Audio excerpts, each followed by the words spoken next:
Hi friends, നമുക്ക് ഇന്ന് red velvet cake ഉണ്ടാക്കിയാലോ. 1 kg വെയിറ്റ് വരുന്ന കേക്കാണ്. അഫ്സലായിരുന്നു കേക്ക് ഓർഡർ ചെയ്തത്. അഫ്സലിൻ്റെ വൈഫിൻ്റെ ബർത്ത്ഡേക്ക് വേണ്ടിയിട്ടായിരുന്നു. അഫ്സൽ ഒരു 8 മണിയൊക്കെ ആയപ്പോൾ വിളിച്ചിട്ട് ഇങ്ങനെ കേക്ക് പറഞ്ഞ് ഞങ്ങൾ ഫ്ലേവറും ഡിസൈനും എല്ലാം സെറ്റ് ചെയ്ത് വന്നപ്പോഴേക്കും 10 മണി ആവാറായി. കേക്ക് സ്പഞ്ച് ബേക്ക് ചെയ്തു, ക്രീം ബീറ്റ് ചെയ്ത് കൂടി കഴിഞ്ഞപ്പോഴേക്കും ഒരു കാറ്റും മഴയും വന്നു. കറണ്ട് ഒരു പക്കം പോയി. കുറേ നേരം വെയിറ്റ് ചെയ്തിട്ടും കറണ്ട് വന്നില്ല. അന്വേഷിച്ചപ്പോഴാണ് അറിയുന്നത് പോസ്റ്റ് ഒടിഞ്ഞതാണ്, വൈകുന്നേരമായിട്ടേ കറണ്ട് വരുള്ളൂ എന്ന്. പിന്നെ ഞാൻ രണ്ടും കൽപ്പിച്ച് കേക്ക് ക്രം കോട്ടും ഫിനിഷ് കോട്ടും ഡിസൈനും എല്ലാം ചെയ്ത് സെറ്റ് ചെയ്ത് ഫ്രിഡ്ജിലേക്ക് വെച്ചു.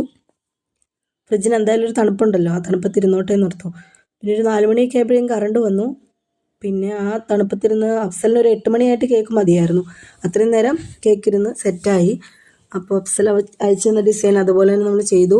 അഫ്സലിന് കേക്ക് ഒത്തിരി ഇഷ്ടപ്പെട്ടു. നിങ്ങൾക്ക് വീഡിയോ ഇഷ്ടപ്പെട്ടെങ്കിൽ എല്ലാവരും ലൈക്ക് ചെയ്യുക. അടുത്ത വീഡിയോയിൽ കാണുന്നതുവരേക്കും ടാറ്റാ. ബൈ.